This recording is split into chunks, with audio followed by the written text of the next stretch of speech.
Thanks for joining us. I'm Bridget Shanahan. And I'm Vince Petrano. Today, Governor Scott Walker laid out a plan for financing a new downtown arena. The governor says the Bucks will pay their own way, as he says, starting with a $220 million state bond. In the plan, the current money that the state gets from the NBA players through taxes will continue going to the state. But as salaries increase and thus taxes, that additional money will go toward the new arena. Governor says if the state does not step in and help, it could ultimately lose millions per year from those athletes paying taxes. Milwaukee police say one person was hurt in a shooting outside of a school today. Medics took the 24-year-old victim to the hospital after the shooting outside Barack Obama's School of Career and Technical Education. It happened around 10:45 this morning. The school was locked down for a short time while police search for a suspect. We're told the victim is expected to be okay. An overnight fire damaged a home in South Milwaukee. The flames tore through the roof about 12:30.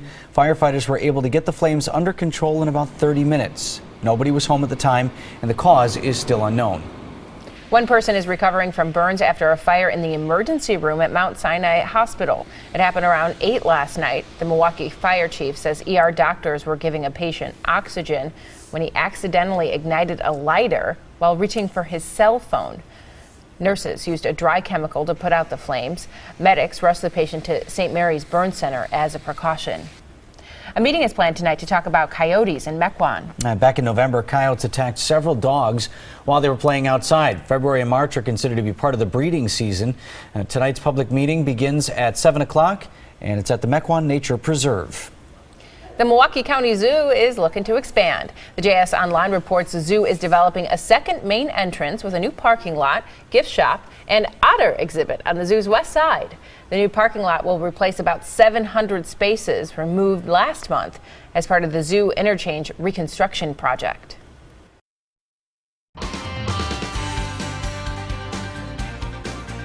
Well, we had one little round of nuisance snow yesterday, brought generally 1 to 1.5 inches across much of southeastern Wisconsin. The heaviest hit areas, though, Beaver Dam, Horicon, up through Fond du Lac, with generally 2 to 3 inches there, but pretty easy to clean up. Otherwise, about 1 inch from West Bend down through Glendale.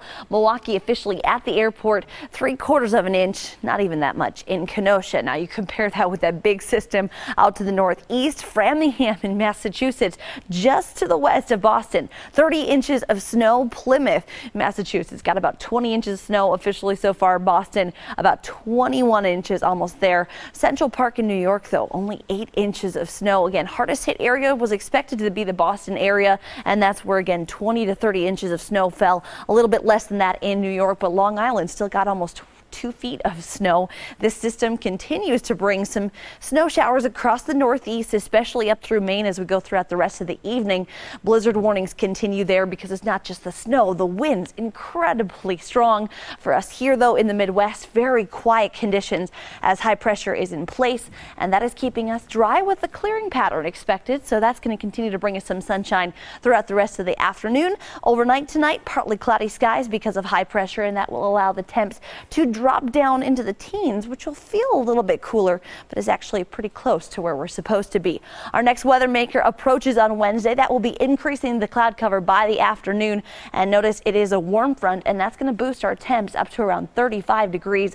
A little bit on the breezy side, but really the most problem with this storm system is overnight, Wednesday and into Thursday morning. Brings a little swath of some moisture, which could bring some snow, a little bit of sleet, and even some rain and freezing rain into the mix. Not impressive as far as accumulation goes. Future forecast really only picking up on a little bit of it, and it will be exiting by the time we get to midday on Thursday, and the cloud cover will be decreasing heading into your Friday, but still could create some slick spots, especially on the Thursday morning commute.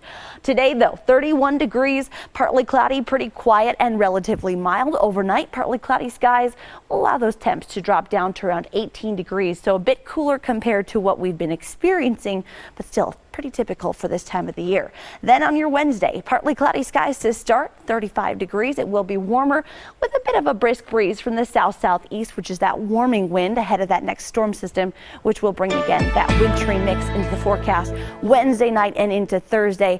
And again, one of the computer models showing a little bit better here as that swings on through this pink, showing that wintry mix potential Wednesday night and into Thursday morning. Then it will be windy with that changing over to some snow showers, much colder air on the backside on Friday with a high of 24.